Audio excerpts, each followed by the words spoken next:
আসসালামু আলাইকুম, সবাই কেমন আছেন? আশা করি সবাই খুব ভালো আছেন।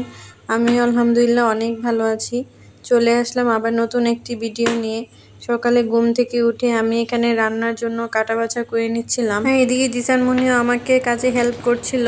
সে কিছু পারুক আর না পারুক সবকিছু এলোমেলো করতে খুব ভালো পারে। তার জীবনের সবথেকে শান্তির কাজ হচ্ছে যে কোনো গোছানো জিনিসকে এলোমেলো করা। সে গোছানো জিনিস এলোমেলো করতে খুবই পছন্দ করে। এরপর জিসান মুনিকে ঘুম পাড়িয়ে আমি চলে আসলাম রান্না করতে। আমি এখানে জিসান মুনির জন্য খিচুড়ি রান্না করছিলাম। আমি বিভিন্ন ধরনের চাল ডাল বিভিন্ন প্রকার সবজি আর ডিম দিয়ে রান্না করেছিলাম জিসান মুনির আজকের খিচুড়ি। জিসান মুনির খিচুড়ির পাশে আমি আমাদের জন্য তরকারি রান্না বসিয়ে দিয়েছিলাম। আজকে আমি ট্যাংরা মাছ দিয়ে সবজি রান্না করব, সেই জন্য আমি মশলা কষাচ্ছিলাম আর পাশে সবজিগুলো ধুয়ে নিচ্ছিলাম। এরপর মশলা কষানো হয়ে আসলে আমি মাছগুলো দিয়ে কষিয়ে নিয়েছিলাম। এরপর সবজিগুলো দিয়ে দিলাম। এরপর আমি জিসান মুনির খিচুড়িটা ঘুটে নিচ্ছিলাম। অনেকে দেখি বাচ্চাদেরকে ব্লেন্ড করে খাবার খাওয়ায়, কিন্তু আমি জিসান মুনিকে কোনো খাবারই ব্লেন্ড করে খাওয়াই না। সবসময় ওকে আমি ছোট থেকেই খিচুড়ি ঘুটেই খাইয়েছি। এইদিকে ভাতটাও বসিয়ে দিয়েছি, কারণ জিসান মুনি ঘুমালে আমাকে 1 ঘন্টার মাঝে সব কিছু রান্না শেষ করতে হয়। কারণ জিসান মুনি এই টাইমে 1 ঘন্টার বেশি একটুও ঘুমায় না। আর সে সজাগ থাকা অবস্থায় আমি কিছুতেই রান্না করতে পারি না, কারণ সে কুলে উঠে বসে থাকে। আর বাচ্চা কুলে নিয়ে তো রান্না করা যায় না, তাই আমাকে দৌড়ের উপর রান্না করতে হয়। যাই হোক, আমি এখানে চিংড়ি মাছ দিয়ে লতি রান্না করব, সেজন্যই তরকারি বসাচ্ছিলাম। চিংড়ি দিয়ে লতির তরকারি কার কার পছন্দ? আমাদের বাসায় অবশ্য চেপা শুটকি দিয়ে বেশি লতি রান্না করা হয়, তবু আজকে আমি চিংড়ি দিয়েই রান্না করলাম।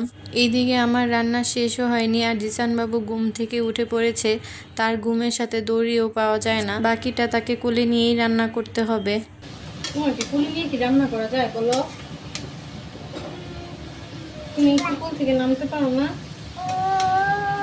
হ্যাঁ, কেন দুষ্টুমি করো এত তুমি? বলো তো। দেখো তো, আমি তো কাজ করতে পারতেছি না তোমাকে কোলে নিয়ে। হ্যাঁ, তুমি তো সবই বুঝো, তবু দুষ্টুমি করো কেন? কেন এত দুষ্টুমি করো তুমি? হ্যাঁ, তুমি আমার কথাই শোনো না।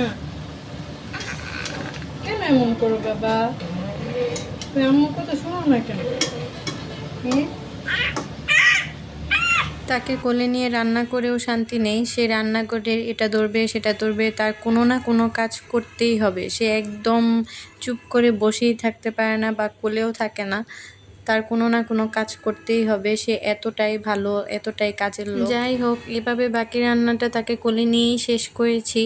আজকের ভিডিওটা এখানেই শেষ করছি। আপনারা সবাই ভালো থাকবেন, সুস্থ থাকবেন। আর যারা বন্যা কবলিত এলাকায় আছে, কষ্টে আছে, তাদের জন্য বেশি বেশি দোয়া করবেন। আসলে আমরা যারা কোনো মেয়েরা আছি, তাদের ঘরে বসে দোয়া করা ছাড়া আর কোনো পথ খোলাও নেই। আমরা আসলে কিছুই করতে পারবো না দোয়া করা ছাড়া। যাই হোক, আবার কালকে দেখা হবে যদি বেঁচে থাকি ইনশাল্লাহ। সবাই আমার জন্য, জিসান মুনির জন্য দোয়া করবেন। আল্লাহ হাফেজ।